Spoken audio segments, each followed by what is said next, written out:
First story. Entitled parent killed my dog after I called cops on her son for stealing and torturing my dog with shock collar for fun, saying if her son can't have it, no one can, and got herself shot and arrested. No, this is not a joke. This is a true story and is extremely heart-wrenching if you love animals. This still hurts me to this day to remember. A couple of years ago, back when I was in middle school, like the age of 13 or 12, I had a pet Doberman that was a friend and would play with anyone who seemed friendly and wanted to play with her. I raised my pup, whom I named Giggy, since she was a newborn who we got from a family neighbor of my grandmother's. Ginny was a sweet pup that no one could hate. Our neighbors loved her, and she was well-behaved and well-trained by me and my grandmother. A couple months go by, and the neighbor who we got her from moved away, and we didn't hear much from them. Fast forward to around, I believe it was 3 or 4 weeks, basically a month. A new family moved in next door across the street from us. All is well, and everything is fine. I met the new neighbor's husband with my grandmother greeting him and welcoming him to the neighborhood.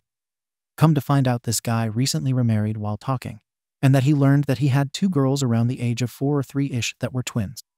Then comes the woman you're probably expecting to hear.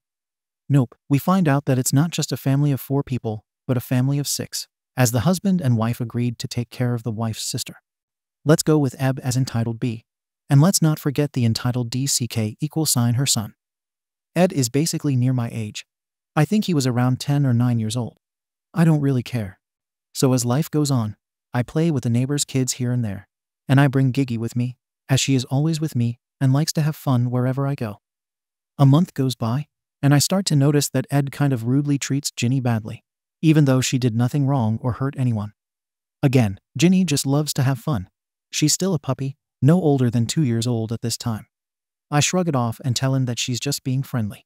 I should have just hit him back then, I swear. Fast forward a couple weeks, and Ed keeps being a royal douche to my big pup. At this point, I'm starting to get mad with him, and I tell him I'm not bringing my dog back over.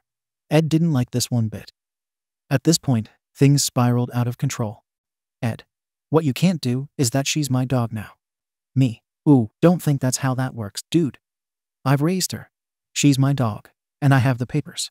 Ed, no, she's mine because I trained her, and she belongs to me. Watch this. Ed screams at the top of his lungs that it startled me, and Ginny comes groveling and shaking in front of him with her ears back, looking back and forth like she's been with an abusive owner. I wanted to cry when I saw this beautiful big girl just cowering in fear. My happy girl is just cowering. I kind of just blanked out what happened. But what my grandmother told me was that I punched him in the face to give him a bloody nose, and Eb comes over, pulls me off her son, and starts to spank me like I'm her little child. My grandmother saw this and ran over. Boy, was she pissed. My grandmother is very protective. After having 2 kids, being in the police force, and being a retired cop, she knew what was wrong and against the law. My grandmother gave this woman an earful, is what I was told. I honestly, as a kid, never heard such profanity come out of her mouth like that, and it scared me. The next thing I know is that Eb pushes my grandmother down, and her sister and brother-in-law come rushing over and try to calm her down, as she has had violent tendencies in the past. Later explained in the story will tell how I know this. The husband and wife apologized on her behalf, and told me not to take it personally how Ed acted. Let's roll to a week ahead after this incident. I and my grandmother noticed that something odd had been going on. We noticed the gates were unlocked, and that someone or something was going through our trash and going into our garage. We thought nothing of it. Well, we should have. As the weeks go by, things are missing here and there, like tools and gardening supplies. So one day, about 2 months after the incident, we notice Jippy is missing. We find her down the street playing with our neighbors. Thankfully, they saw her out and decided to keep her company, while my grandmother was gone picking me up from school. We thought again, nothing wrong. Maybe the gate handle heard the neighbors and wanted in on the fun. She loves everyone, and they all love her. Again, felt like nothing wrong was going on, so we fixed the gate, put on a new gate handle, and everything. This is where it all started getting really weird. Again, gates open, things going missing that we had just replaced. About another month goes by and my grandmothers get fed up and start getting locks for the gate, and even pay for a company to come put in metal gates, instead of wood ones, and get outdoor locks for the gates that needed a key. I had a key, and she had a key. Again, this doesn't change the situation. Things still going and missing, which Grandma kept replacing. Then it happens we come back one day after shopping to a back patio door broken in. Gigi is missing and money and personal family heirlooms are missing.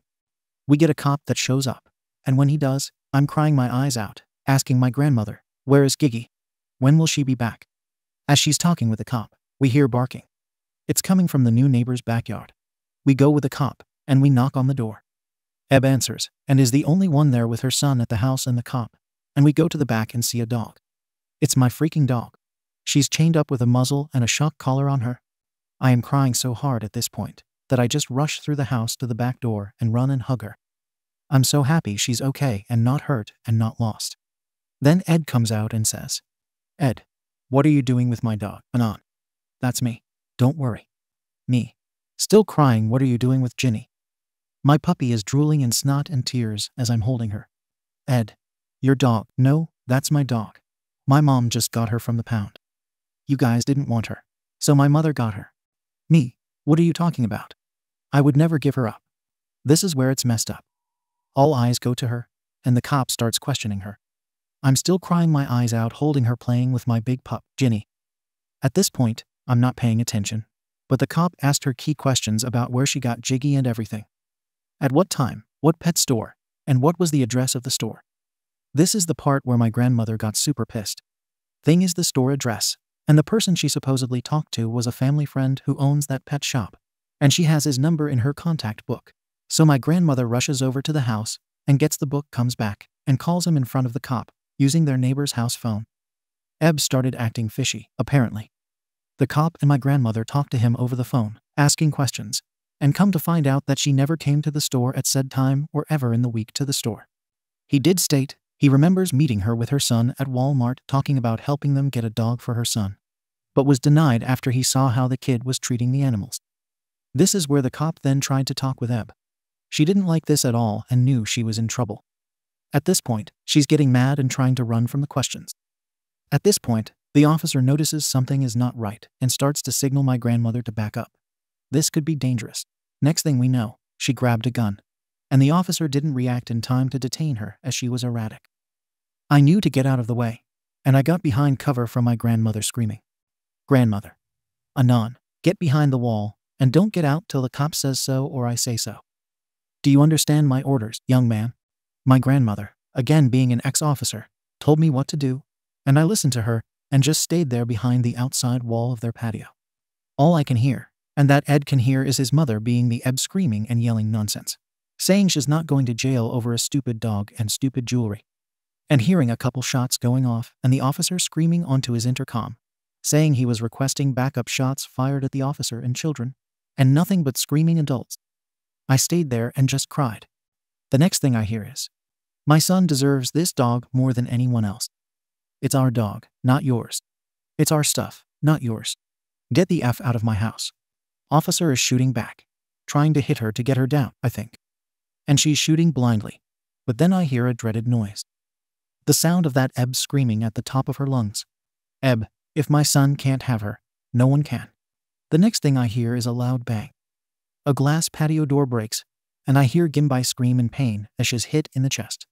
I sat there crying, watching my dog bleed out and whimpering for help. I was useless. I couldn't save her at all, stuck behind the wall. The next thing I hear is another shot go off, and the officer got her in the shoulder. She goes down, and he runs over and pins her down until the other cops arrive a minute later. I'm still watching Gia bleed out at this point, and I can't stop crying and thinking why her. The mother gets cuffed and arrests my grandmother a couple minutes after Eb is taken and put in the cop car that she yells out and says is safe. I rushed over and held Gia in my arms as she was whimpering in pain and crying. I was holding her crying. Me, crying mess, "Jiggy please, no, Jiggy, Jiggy please, no." Sadly, Jiggy did not make it. About a week goes by, and I'm still depressed, losing my dog to this bee that is cursing her with every thought I say. I'm just cursing her. A month just passes by when we go to trial. My grandmother pressed charges on her for endangering me and causing traumatic stress on me and the whole shenanigans. We find out in the trial that Eb has a criminal record of assault, breaking and entering, theft, and also carrying drugs and assault. Come to find out that night, she was high as a kite, yes, Pineapple Express quote, but kind of accurate from hitting the crack pipe. The sister and brother-in-law can't help her anymore and stated in court that they took her in to help her with her problems, but didn't stop, it seems. So that's my story. Yeah, she killed my dog trying to say it was hers. And I lost my best friend Giggy to a stupid woman who had issues. Second story. I just found out my best friend is my fiance's ex. And he is only marrying me because of a bet she and my fiance had, which was to make me fall for him, so she could see if my fiance was trustworthy enough to even date him. She confessed this 2 weeks before the wedding out of guilt. So I called off the wedding and am still at a loss. Throwaway account, because everyone involved knows my main account. I don't know what to do. I've been sleepless for days because of this. I need to get this all off my chest or my heart might explode. My wedding is on the 19th, and my bachelorette party was last Saturday and was organized by my best friend Lucy. I partied with my bridesmaids, had some shots, and they were so excited for me marrying the love of my life, Erwin. We've been together for 3 years. After the party, everyone was wasted and went home, leaving Lucy and me in the Airbnb. I was not that drunk, at most tipsy, so I helped her clean up because I'll be staying the night with her too. While we're cleaning, she's silent, which is very not her. She was very active during the party, so I thought she's just tired. So I told her I could finish up and she could rest. So she went to the bedroom. While I was finishing the dishes, she returned to the kitchen. She told me that she needed to tell me something. So I stopped what I was doing. Then she said she's sorry. She did not expect that Erwin would ask me for marriage because it was a bet gone wrong. I was confused and asked her to elaborate. But what she basically told me is that when I first introduced them to each other, she and Erwin had a bet that if he can get me to marry him, she will exclusively date him. Apparently, they have been secretly dating since before I met Erwin. Their relationship was toxic, so they had these constant breaks. But on this particular break, she allowed him to date anyone. That's when Erwin and I met. When I asked her why she's only telling me this now, she said that she felt guilty. She didn't want to hurt me, but she didn't want to take full accountability and acknowledged Erwin's part in this. She was trying to convince Erwin to come clean together, but he refused and told her that the bet was long gone because he was genuinely in love with me already. When I asked her if she still has feelings for Erwin, she answered yes, and she realized how good of a man Erwin is now. When I asked if Erwin knows how she feels about him, she answered no. But if I allow her, she'll confess her feelings for him. At that point, I just left. I had no energy left, even if I wanted to slap her at that moment. I feel so played and betrayed and humiliated.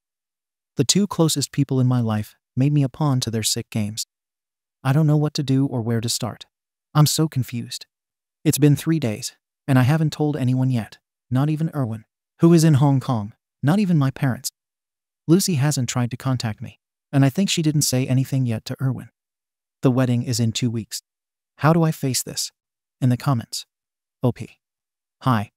I've been reading comments, and a lot of you have been helpful. Thank you for your kind words. When I wrote my original post, I was emotional. Maybe that's why I have omitted some important facts. Also, I am not a native English speaker, so maybe some stuff was lost in translation. Just want to add something here for context.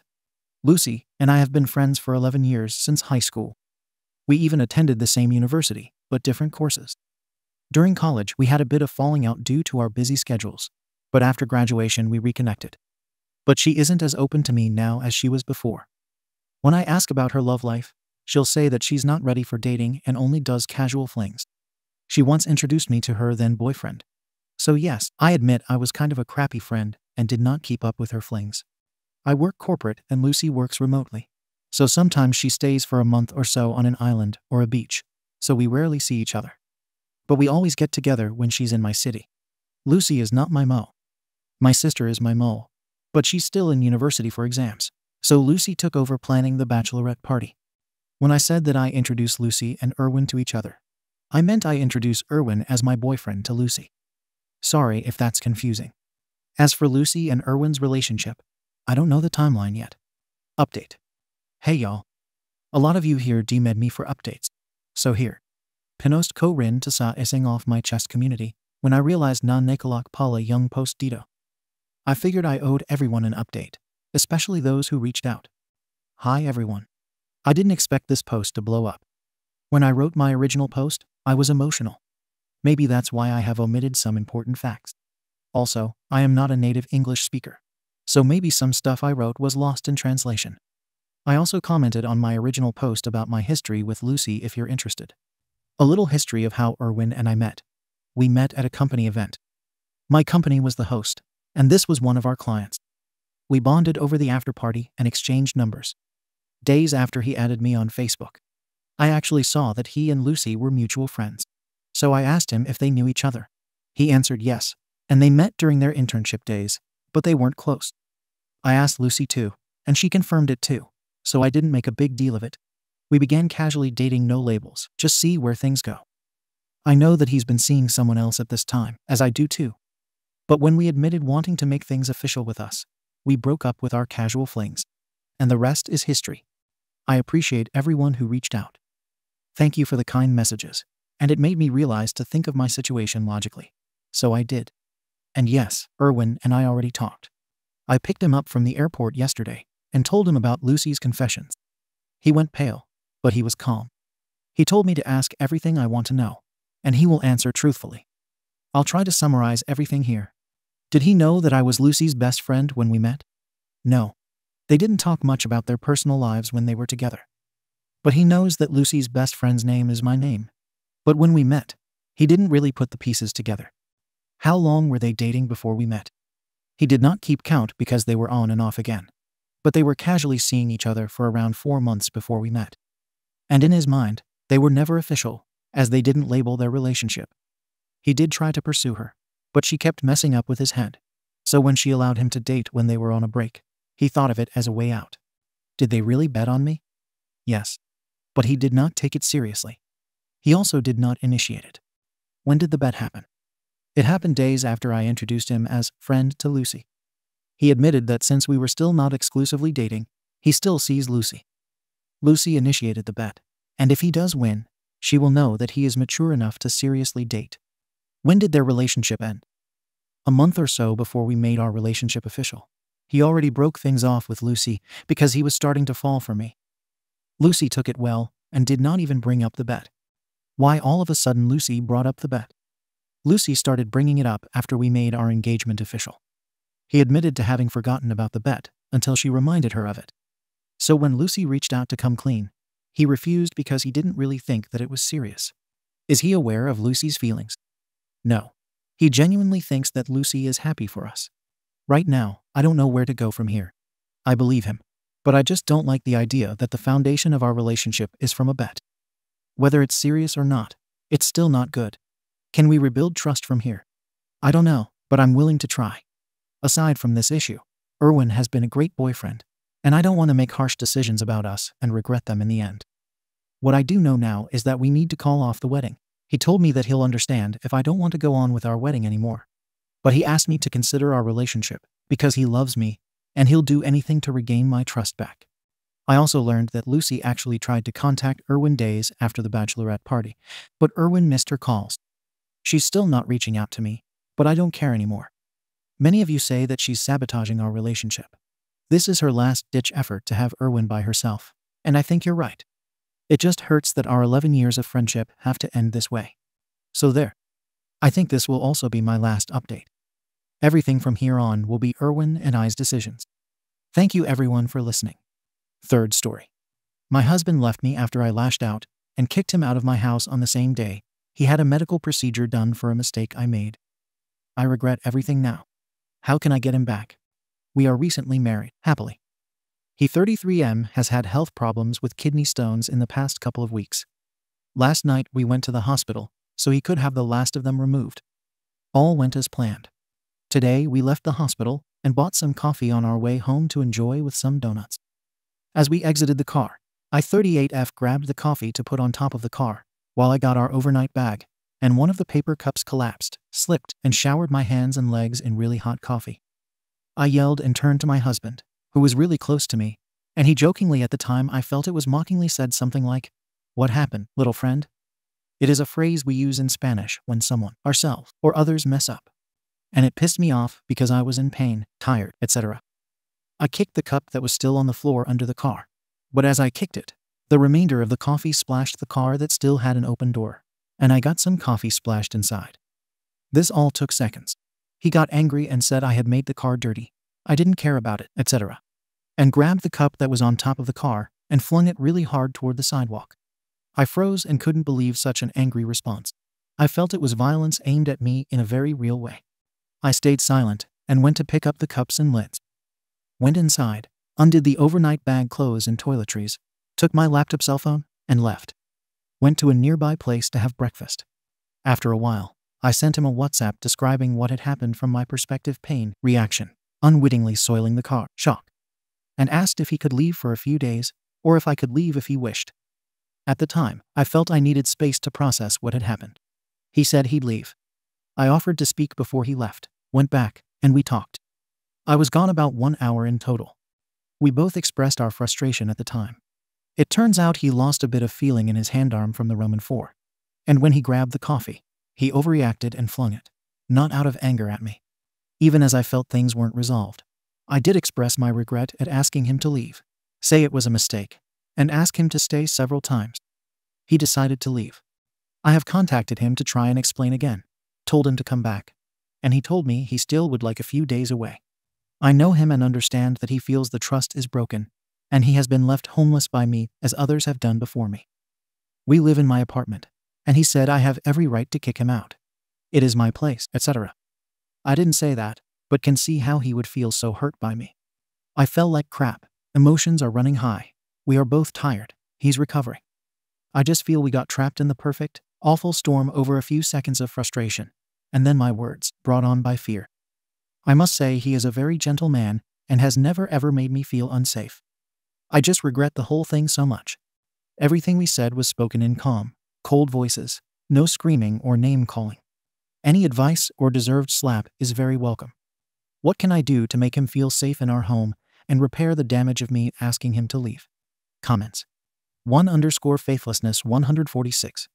Imagine being married, but knowing you could be homeless after any fight or perceived slight.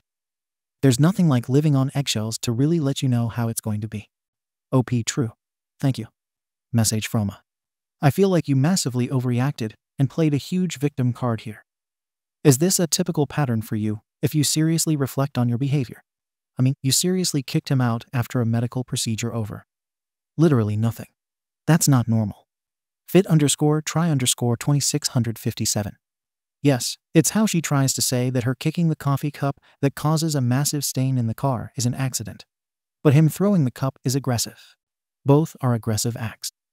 But she overreacted in the first place, while he's recovering, and won't acknowledge her own role. I'd leave her too. Shadow 4 Summer. This exactly. She threw the first tantrum. OP, I agree. The only thing I can say is that I allowed some ideas to fester in my mind regarding a conversation I had last night with his mother. She told me stories about her ex's, my husband's father's psychological abuse, and I couldn't let go of them. When the coffee incident happened, I connected with that fear. That's all I can say about my disproportionate reaction. Message from So, you immediately went in to draw a red line between his father and your husband. Wow. It feels like you absolutely have no trust in your husband and hold him in no high regard whatsoever. I would advise you to seriously apologize and seek professional help. OP, I have apologized. I will seek professional help. I have no excuse. I agree. I can only hope he gives me a chance. Thank you. Longstriver. Are you working with a mental health professional? Objectively, it doesn't make a lot of sense to kick your partner out of home for what happened. Even if he got irate and threw a disposable cup on the ground, that's pretty far away from an attack on you or a threat to your well-being. In the context of him just having a medical procedure at the hospital, it's even worse. This is a situation where he could have been vulnerable, and now you are forcing him to scramble to change his plans. It also sounds like this isn't the first time something like this has happened, and weaponizing the rights to stay at your home when you are married is extremely strange. OP. It is the first time, but I know it was one time too many. I am not working with any mental health professionals, but I agree it is needed. Thank you for your honest and thoughtful response. That _by 110. So everyone was a bit of a jerk here, though you see that you went way above the call of duty. Fixing this. What you wrote above was not bad in your description. Try writing it again, but focus more on being sorry about this mess. Talk about how and why you did what you did. But the trick is to describe why without drifting into the justification zone, which is a hard thing for us to do. Be clear about how sorry you are. Be clear about the mistakes you made and why, and point out how you will not do that again, because you understand the why now. Be clear about your gratitude for him in your life and your respect for him. Write that up and then send it to him. If you know where he is, write it on paper and slip it under the door, assume hotel, or otherwise get it to him right away. If it has to be text, do it by text. But physical is best if you can make it happen. So write him a letter, and in that describe how you love him, why, that you are sorry about this, and why, and how you see errors and why they happened, which leads to it will not happen again. Bracket everything with I love you. The letter should be every bit as much of a love letter as an apology letter. Remember, men thrive on being needed, on gratitude, and on respect. You're telling him to leave sends a clear message that none of that applied to you and how you feel about him. So in this letter you spell it out that you need him, you want him, you are grateful for him, etc. OP. Thank you for giving me a way forward. Something to do that might help. I can't say how stupid I feel. Thank you so much for this. I'll get right on it. Thank you. Update. 1 day later. I read all your responses. Thank you. I took that by _110's advice and wrote my husband a letter yesterday. In a nutshell, it said, he is free to end our relationship. All I asked was a chance to talk and find a way forward. I expressed my deep regret for having acted in such a selfish and hurtful manner. No excuses. I signed it with love and sent him a picture of it. He came home a couple hours later. We talked, won't go into detail. We reached an understanding, and he's back.